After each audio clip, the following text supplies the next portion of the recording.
நீங்க பாத்துட்டு இருக்கக்கூடிய இவர் ஒண்ணும் சாதாரணமானவர் இல்ல. பிரேசில் நாட்டுல தலை முதுகு பக்கமா வளைஞ்சு பிறந்த கிளாடியோங்கிற ஒரு குழந்தை தான் இவர். இவர் பிறந்ததுமே டாக்டர்ஸ் எல்லாம் இவர் 24 மணி நேரம் கூட தாக்கு பிடிக்க மாட்டாரு, இவரை கருணை கொலை பண்ணிருங்கன்னு சொல்லி இவங்க அம்மா கிட்ட சொன்னாங்க. ஆனா இவங்க அம்மா அது எதுக்குமே ஒத்துக்கல. கஷ்டப்பட்டு அந்த குழந்தைய வளர்த்தி இந்த அளவுக்கு பெரியவராக்கி வச்சிருக்காங்க. இவர் சாதாரணமானவர் இல்லைன்னு ஏன் சொன்னேன் தெரியுமா? இவர் யூனிவர்சிட்டியில அக்கௌண்டன்சி டிகிரி முடிச்சிருக்கிறாரு.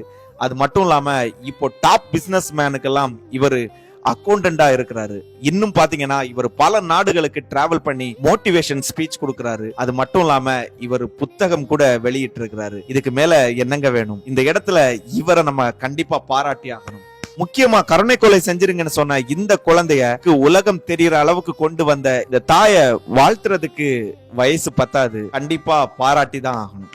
அந்த தாய்க்கும் மகனுக்கும் எங்களுடைய அன்கண்டிஷனல் லவ்.